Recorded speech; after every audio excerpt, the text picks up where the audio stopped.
So the question quickly becomes, well, why would I pay $2 for $1 Bitcoin on the company?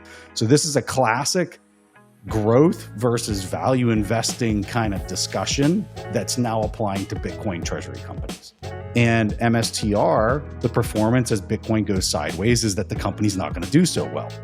But if Bitcoin would rip, call it to 200,000, I think that you might see the common stock perform.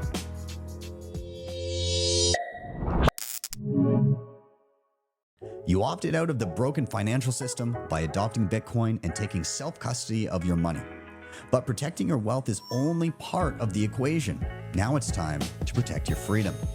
My family is stacking sats and stacking flags. A second passport is our hedge against government overreach and uncertainty. If you're a Bitcoiner looking for your exit strategy, our friends at Citizen X will help you secure second citizenship through investment or descent. Book your free call today by hitting the link in the show notes or simply scanning the QR code on the screen. Let me break this down for my fellow Bitcoiners. In just 8 weeks, I've seen a serious shift. More strength, more energy, and fast muscle gains. The reason? FITSCRIPT. They ran 124 biomarkers, blood, hormones, inflammation, and built a fully custom plan, nutrition, training, supplements. No guesswork, no templates. This is functional medicine meets precision fitness for high-performing men who want sovereignty over their health. If you care about optimization the way you care about your money, test, don't guess. Don't trust, verify. Hit the link in the description or scan the QR code on the screen to check out FITSCRIPT and see what's possible. Question that I had was in and around what's known as the MNAV. And first off, if you can maybe explain what that is for people that are unfamiliar, but also the trajectory of that metric over time, what it was prior versus what it is now, because people are looking at the price of MicroStrategy and compared to before when it was at the all-time high versus now when Bitcoin has seemingly, I don't want to say it's like decoupled or anything, but in general, it used to be Bitcoin goes up, MSTR goes up like way more. And there's nuance to how the pricing has worked. So can you explain what the MNAV is and how that's quantified? Yeah. So in short, and I'm going to use dollar terms here just to kind of simplify it. If the MNAV is 2, that means that investors of the common stock are willing to pay $2 for every $1 of Bitcoin that sits on the balance sheet of the company. And that's pretty much it. So the question quickly becomes, well, why would I pay $2 for $1 of Bitcoin on the company? And, this just goes to basic economic calculation of a business or security analysis. And what that is when you invest in a company, and we'll just take MicroStrategy and put it aside and just talk about Apple or you name it company.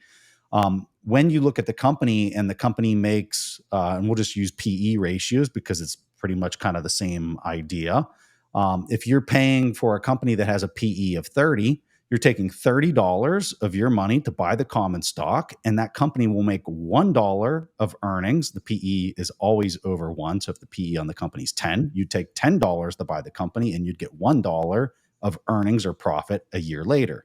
So if the PE was 10, you'd have to own that company for 10 years before all $10 of that principal would come back to you. But then you could still probably sell the company for a multiple of 10 or wherever it's at. So you can see that multiple of what you're paying for the earnings power of the company is just an inherent nature thing of owning businesses and valuing businesses. And so when you're looking at MicroStrategy and you're saying, well, how much Bitcoin can he grow in a year?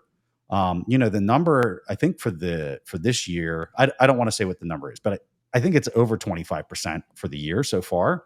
And so if you're paying a multiple of 1.5 or, we'll just say 1.5 times the MNAV, if he grows the Bitcoin by 50% on the year, then the purchase price that you had was returned to you within that first year. And so it's important for people that when they're looking at like multiples, And this goes back to like my days of Warren Buffett and Ben Graham and studying all of that and talking about security analysis before I was even in Bitcoin. Is Ben Graham's big thing, and the Ben Graham's from the 1930s wrote this book called Security Analysis, super famous book. Basically, everybody on Wall Street, carries it around like they actually read it, but then they don't. But the whole point of Ben Graham was you don't pay for these companies that have these exuberant multiples. So because you don't know when that multiple is going to deflate or go away. So this would be akin to paying a MNAV of 10 or 7 or 8 or whatever, and you buy it in an MNAV super high, and the market just doesn't think that you can actually put more Bitcoin on the balance sheet. It deflates, it goes down to an MNAV of 3, and here you are, you lost half of the savings that you had in the company because you bought it at such a high multiple. So this is a classic growth versus value investing kind of discussion that's now applying to Bitcoin treasury companies. So basically, people that are willing to pay, what the MNAV premium is, are speculating that Saylor will be able to accumulate more Bitcoin on the balance sheet, and thus the total value of the shares that you own will catch up and perhaps surpass what you paid for them. That's exactly right.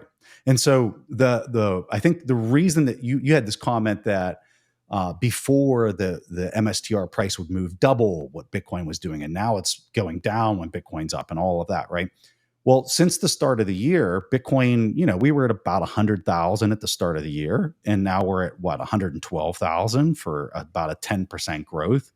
And MSTR, through that period of time is really, it has more Bitcoin on the balance sheet for sure. He's issued a bunch of preferred stock through that period of time, which creates this perpetual drag if it's, a perpetuity, which most of them are perpetuity preferred stock. And so that is additional drag on the company. And so you could make the argument that it's more levered through the preferred vehicles. And therefore, the performance as Bitcoin goes sideways is that the company's not going to do so well. But if Bitcoin would rip, call it to 200,000, I think that you might see the common stock perform. But again, it all comes down to what the market's willing to value his capacity to add more Bitcoin to the balance sheet, and whether he can continue to do that over time, whether there's going to continue to be a positive MNAV on the company. So. Awesome. All right. Now, I want to let everybody's asleep now. Yeah. No. It would seem that there's a lot of strong opinions either way in the chat. But either way, I do want to let either Isa or Ryan, if you guys have comments or questions, and if you have questions for Preston, or if you just have general thoughts on MicroStrategy as a whole, feel free to dive in. I have some comments on the whole thing. I think it's really a full circle moment to see what happens when you go all in on Bitcoin. Because, hearing Michael Saylor talk about how MicroStrategy was a zombie company, how he could not compete with Apple, with Microsoft, like the top S&P 500 companies, and just like him being able to even be on that list, it's such a wow, this is what happens when you go all in into Bitcoin. Obviously, I do think there's we have to see what's going to happen with, the normal population, how they're going to, self-custody Bitcoin now, because everybody wants the gains from, and the easy access to, quick gains.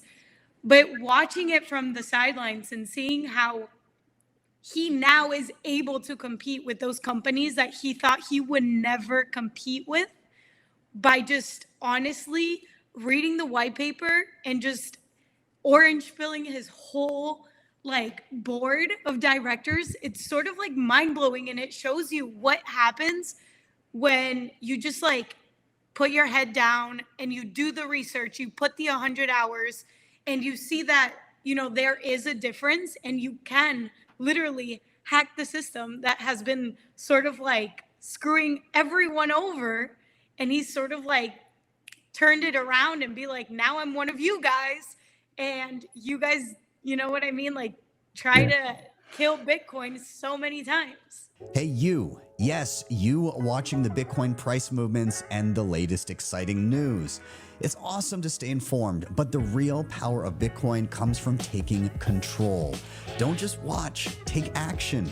Head over to btcsessions.ca/learn for free step-by-step tutorials that guide you through every major skill you need to know, plus full video playlists for deeper dives on any topic you like. And if you're ready for the ultimate fast track, scroll to the bottom and check out bitcoinmentor.io for premium one-on-one experience with my team of Bitcoin experts to ensure you get it right the first time. Don't wait. Secure your Bitcoin future today. Hit the link in the show notes or scan the QR code on the screen.